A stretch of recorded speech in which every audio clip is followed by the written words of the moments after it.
Welcome to Asian Power TV. I'm Tim Charlton and we're joined today with Luke Clemente. He's the General Manager of Smart Grid at General Electric. Welcome, Luke.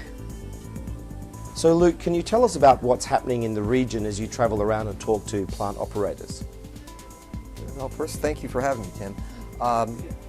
We're very much advanced in the Australian market. We're very involved in Australia. We have a WiMAX meter deployment, which is a first of its kind in Australia that we're very excited about with SP AusNet.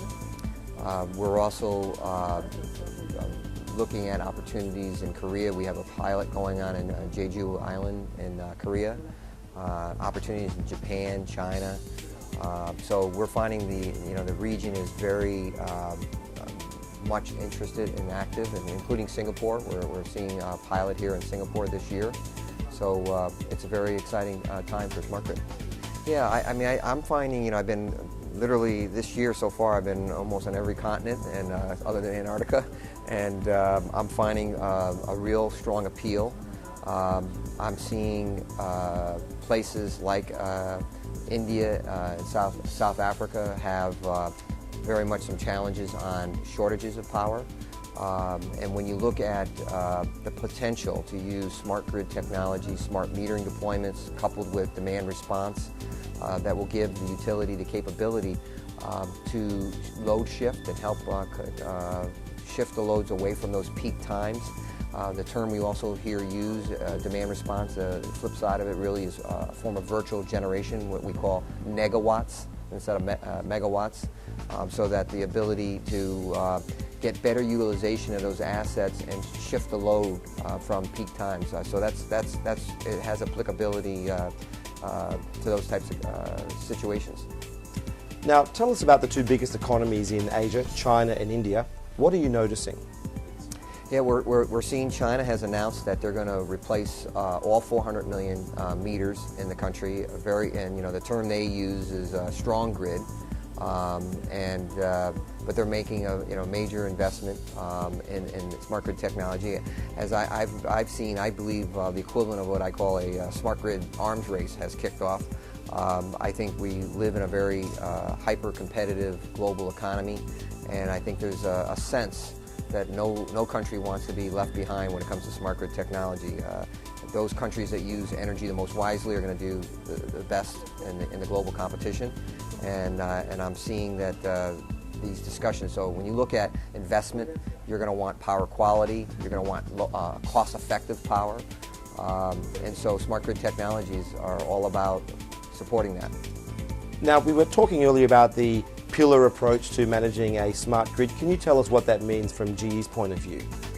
Yeah, I think that we always like to make the observation that GE was there at the inception of the grid, over 125 years ago, with our founder Thomas Edison, and we have made major investments.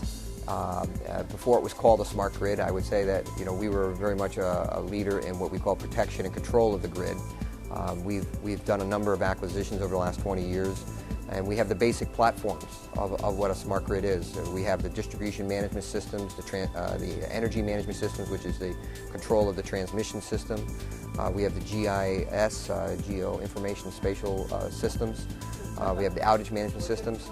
And so really what's happening with the smart grid, we're moving from what was really over a 100-year period of protection and control of the grid to now protection, control, and optimization of the grid. So our strategy is really to drive an integration of all those subsystems around the utility, pull which will create a lot more data flow, and with those data flows creates the opportunity for algorithms to optimize it, and that's really what we're doing. So we have a strategy that goes from demand optimization, which is focused around the meter and home energy management, and demand response, moving towards distribution and optimizing the distribution system, optimizing the transmission system, also looking at optimizing the assets, what we call asset optimization, and then also workforce and engineering design optimization. Now at the conference, what's the most common question people have been asking you? I think the common, I think one of the questions I see is is the interoperability. I think when you look and talk to many utility executives, what they struggle with is having so many disparate systems around their utilities that don't communicate with each other.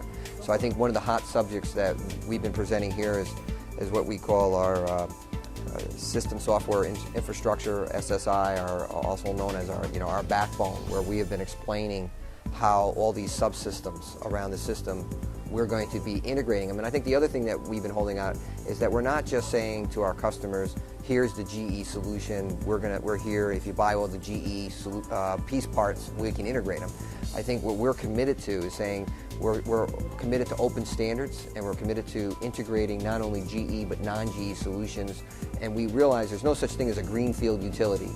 Utilities are going to have a legacy of systems from different OEMs, and we're committed to, as we deploy the smart grid, to integrating those systems. Now, of course, we're here with 150 power operators from around Asia. What is the interesting thing that they're learning about that they didn't know before they came? Well, I think one of the subjects that's been a hot subject here that we're feel pretty strongly about is that the interrelationship between the smart grid and the electric vehicle. I mean, I think this is a pretty important year this year. We're going to start to see the first releases of electric vehicles, and we think that's going to be a very symbiotic relationship between the two. You're in essence not going to be able to have a large penetration of electric vehicles without smart grid technology. We're creating smart charging stations that are going to give our utility customers the visibility to see these cars. And I think this also ties back to what we see in the geopolitical environment. When you look at China, the US, and India, these are countries that are heavy energy users, heavy importers of hydrocarbons. The ability to switch your transportation fleet from a hydrocarbon-driven fleet to locally generated electricity has environmental benefits and economic benefits. And we're expecting this is going to be quite a significant development and trend. Luke Clemente, thank you very much. That's all from us today at Asian Power. Look forward to seeing you next time. Thank you.